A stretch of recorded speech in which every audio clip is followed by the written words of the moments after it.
सीतापुर गांव में रहती थी एक चुड़ैल, लेकिन इस बात से गांव के लोग अनजान थे।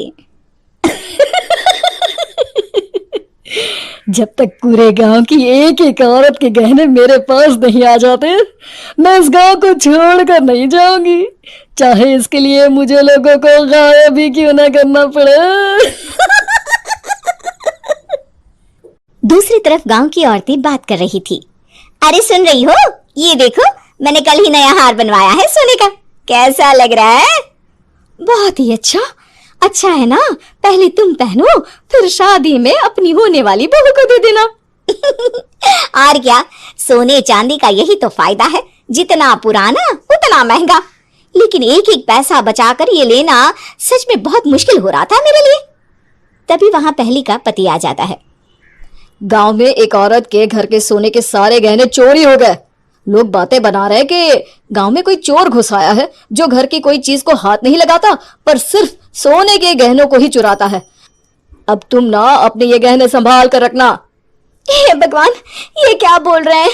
ये तो वही बात हो गई कि गांव बसाने ही और लुटेरे पहले आ गए। दूसरी तरफ गांव के ही एक घर में रंजना रहती थी। उसके पति का गांव में चाउमीन का ठेला था। एक दिन उसके घर में एक औरत आती है। अरे रंजना, तू गांव में नहीं है तो सोचा तुम्हें बता दूं।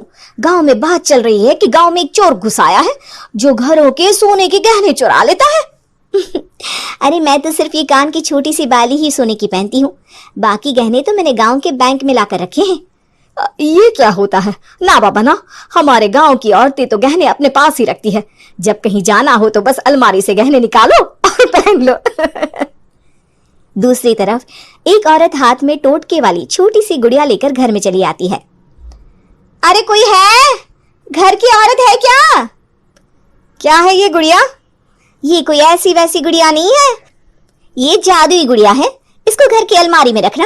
अगर तुम्हारे घर पर किसी की बुरी नजर होगी तो रात भर में ये पतली सी गुड़िया मोटी हो जाएगी। मैं कल आकर ये गुड़िया ले जाऊंगी और तुम्हारे घर की सारी बुरी नजर छूट जाएगी, समझी? अरे वाह, ये तो बहुत कमाल की गुड़िया है, दे दो। कितने की है एक? अरे नहीं नहीं नहीं, ये फ्री की है। मेरा काम इस पूरे गांव को बुरी नजर से दूर रखने का है। हाँ। भली औरत उसके हाथ से वो गुड़िया लेकर अलमारी में रख देती है। लेकिन अगली सुबह जब वो उस गुड़िया को देखती है तो पतली सी गुड़िया मोटी हो चुकी होती है। हे भगवान, ये क्या? किसने मेरे घर को बुरी नजर से बांध रखा था? तभी वो गुड़िया वाली भी आ जाती है। मैंने कहा था ना, घर पर बहुत ज्यादा बुरी नजर है। लाओ ये गुड़िया मुझे दे दो। औरत वो गुड़िया उठाकर उसे दे देती है। गुड़िया हाथ में आते ही वो औरत उसे लेकर सीधे गांव के बाहर की खाली हवेली में चली जाती है और साधारण औरत से चुड़ैल बन जाती है।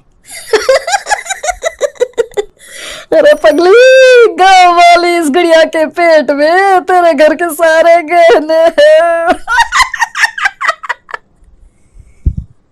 इतना बोलकर वो गुड़िया को फाड़ देती है और सारे गहने निकाल लेती है। वहीं दूसरी तरफ, हे भगवान, मेरे घर के सारे गहने चोरी हो गए। उस औरत के घर के आसपास लोगों का जमावड़ा हो जाता है और लोग बातें करने लगते हैं। लो जी, ये भी घर गया। पता नहीं कौन चोर है जो इतनी होशियारी से गहने चुरा लेता है। कुछ समझ में नहीं आ रहा कि कौन है। लोग तो घर से कहीं जाते भी नहीं है, न ताला लगे न घर खाली हो, फिर भी रातों रात गहने चोरी हो जाते हैं।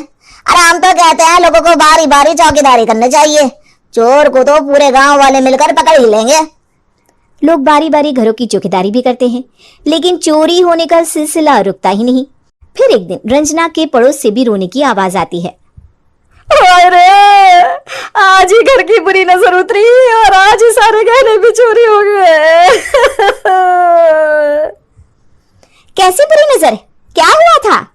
तभी वहां उस औरत का पति भी आ जाता है जिसके घर में गहनों की चोरी हुई थी। हाँ, मेरी बीवी ने भी किसी गुड़िया को घर में बुरी नजर उतारने के लिए रखा था, लेकिन अगले दिन गहने चोरी हो गए। अब रंजना को कुछ कुछ बात समझ में आ जाती है। वो गांव वालों से कहती है, देखिए अब आप लोग चिंता न करें, जल्द ही चोर पकड़ा जाएगा। उस नजर उतारने वाली गुड़िया को आज मेरे घर कोई भेज देना। फिर क्या था, चुड़ैल को लोग रंजना के घर भेजते हैं। पहली बार देखा है कोई खुद लुटने को तैयार बैठा है। तो तू है जिसे घर की बुरी नजर उतारनी है? ये ले गुड़िया, ये सुबह तक मोटी हो गई तो समझो तुमको और तुम्हारे घर वालों को नजर लगी है। हाँ हाँ, मैंने काफी सुना है। तुम ये गुड़िया मेरे घर छोड़ देना। अरे क्यों नहीं, कल सुबह आऊंगी जब गुड़िया तुम्हारे घर की सारी बुरी नजर लेकर मोटी हो जाएगी, ठीक है? अब क्या था, रात को रंजना ने पूरी नजर गुड़िया पर रखी।